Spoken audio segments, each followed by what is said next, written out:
লেবাননে ইসরায়েলি হামলায় নতুন করে আরও ৪৫ জন নিহত হয়েছেন। স্থানীয় সময় শনিবার পূর্ব বিকার নবিচিট শহরে ইসরায়েলি বিমান ও স্থল হামলায় আহত হন আরও ১১৭ জন।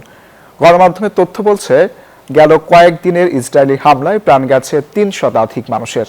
দক্ষিণ লেবানন এবং বৈরুত শহরের দক্ষিণাঞ্চলীয় উপশহরগুলোর বাসিন্দাদের দ্রুত সরে যাওয়ার নির্দেশ দিয়েছেন আইডিএফ। এতে প্রাণ বাঁচাতে শহর ছাড়ছেন বাসিন্দারা।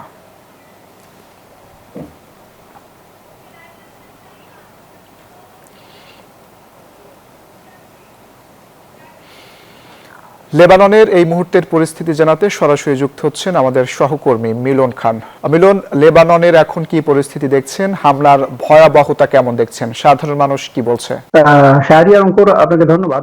বিশেষ করে লেবাননে ২ তারিখের পর থেকে, অর্থাৎ ২ মার্চের পর থেকে ব্যাপক হারে ইসরায়েলি বাহিনী কিন্তু আক্রমণ শুরু করে। এই ধারাবাহিকতা এখনো কিন্তু অব্যাহত রয়েছে, বরঞ্চ এখনো হামলা কিন্তু আরো তীব্র আকার ধারণ করেছে। লেবাননের স্বাস্থ্য মন্ত্রণালয় এখন পর্যন্ত গত কয়েকদিনে এই হতাহতের সংখ্যা যেটি জানিয়েছে যে এখন পর্যন্ত ২১৭ জনের মৃত্যু হয়েছে এবং ৮০০ জনেরও বেশি কিন্তু আহত হয়েছে, এমনটি নিশ্চিত করা হয়েছে।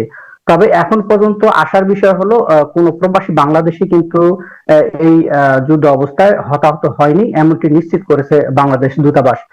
ইতিমধ্যেই লেবাননের দক্ষিণ অঞ্চল থেকে লেবাননের প্রবাসী বাংলাদেশিরা তারা কিন্তু সরে আসতে শুরু করেছে। ইতিমধ্যে অনেক প্রবাসী বাংলাদেশি লেবাননের উত্তর অঞ্চলের দিকে তাদের নিরাপদ স্থানে সরে এসেছে। কিছু প্রবাসী বাংলাদেশি, সামান্য কিছু প্রবাসী বাংলাদেশি তারা কিন্তু কম ঝুঁকিপূর্ণ স্থান সাইদা সহ অন্যান্য এলাকায় আটকা পড়েছে, কারণ যোগাযোগ ব্যবস্থাটা অত্যন্ত খারাপ থাকায় তারা কিন্তু আসতে পারেনি। তারাও কিন্তু ধীরে ধীরে উত্তর অঞ্চলের দিকে চলে আসছে।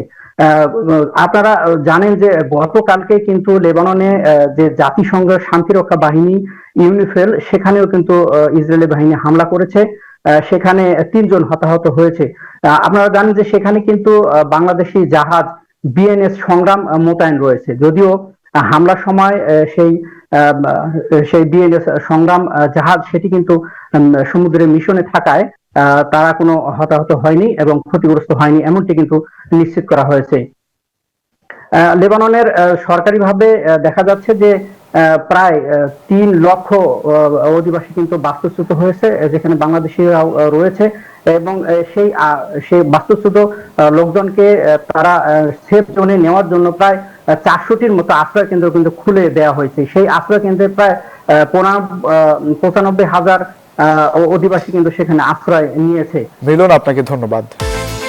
বিকাশ পেমেন্টে ১০,০০০ টাকার বেশি অফার, শপিং চলছে তো।